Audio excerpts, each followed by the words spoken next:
Hi guys, my name is Mahendra and welcome back to E planet. तो दोस्तों, आज हम कंटिन्यू करने वाले हैं अपनी नोवेल द मून स्टोन का अगला पार्ट। तो दोस्तों, मैंने फर्स्ट पार्ट को डिस्क्रिप्शन में दिया है। अगर आपने उसे नहीं देखा है तो डिस्क्रिप्शन में आप उसका लिंक चेक कर सकते हैं। तो हम कंटिन्यू करते हैं अपनी स्टोरी को। तो रेचल वेरिएंडर, इनको पियानो बजाने का बड़ा शौक है और फ्रैंकलिन ब्लेक, इन्हें पेंट करने का शौक है। तो रेचल पियानो बजाती है और बाद में ये दोनों साथ में दरवाजे पर पेंट करते हैं। ये दरवाज़ा है रेचल वेरिएंडर के कमरे का। ये दोनों हॉर्स राइडिंग भी करते हैं साथ साथ में। और जब ये दोनों साथ साथ घूम रहे होते हैं तो इन्हें इस घर की मेड रोजाना स्पेयरमैन, ये इन्हें नोटिस करती है। तो अब धीरे धीरे बर्थडे का दिन करीब आता है। बर्थडे के दिन सभी लोग आते हैं, जैसे कि मिस्टर गॉडफ्री एबल वाइट और मिस ड्रेसिला क्लैक और डॉक्टर कैंडी। ये तीनों वहाँ पहुँचते हैं।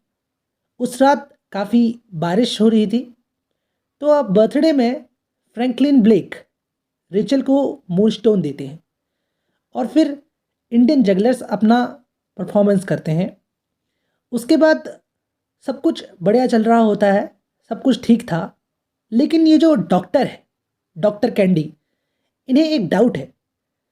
इन्हें डाउट है कि जगलर्स, जो ये इंडियन जगलर्स हैं, ये इंडियन जगलर्स नहीं हैं, बल्कि ये इंडियन प्रीस्ट हैं। खैर, सब लोग रात को सोने चले गए।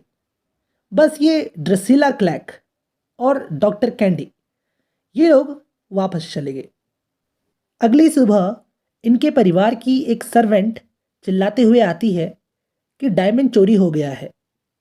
रेचल डायमंड को सर्च कर रही है हर जगह पर, लेकिन उसे डायमंड नहीं मिलता। तो लोकल पुलिस को बुलाया जाता है, लेकिन लोकल पुलिस कुछ नहीं कर पाती। फिर एक डिटेक्टिव जिसका नाम है सर्जेंट कफ, उसे बुलाया जाता है।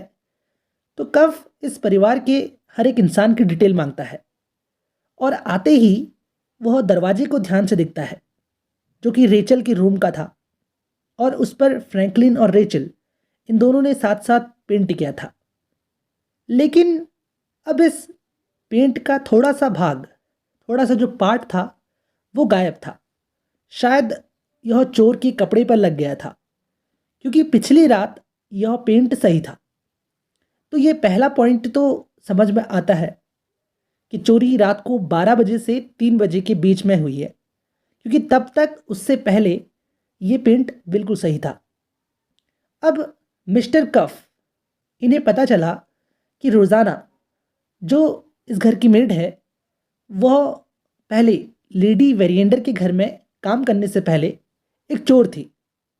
तो इसका सीधा सा शक रोज़ाना पर चला गया। अब इसका फाइनल कंक्लूज़न मैं आपको बताता हूँ। इस कफ ने लास्ट में क्या बताया? इसने बताया कि चोरी रोज़ाना ने की है और रोज़ाना रेचल वेरिएंडर, जिसका डायमंड चोरी हुआ था, उसके साथ मिली हुई है। क्योंकि रेचल वेरिएंडर अपने पर्सनल लोन ये पे करना चाहती थी, इसलिए उसने डायमंड खुद ही चुरा लिया है। खैर, इस बात पर चर्चा चल रही थी कि तभी एक खबर आई कि रोज़ाना ने उसी जगह पर सुसाइड कर लिया है जहां वह अक्सर जाते रहती थी। मैंने आपको फर्स्ट पार्ट में बताया था, जब बैटरिज रोज़ाना को बुलाने गए थे, तो रोज़ाना ने उन्हें बोला था कि उसे लगता है कि कभी वह यहाँ मरेगी। तो रोज़ाना की डेथ की खबर सुनकर ये जो लेडी वेरिएंडर है, ये रेचल को अपने साथ ले गई लंदन में और लंदन में शिफ्ट हो गई।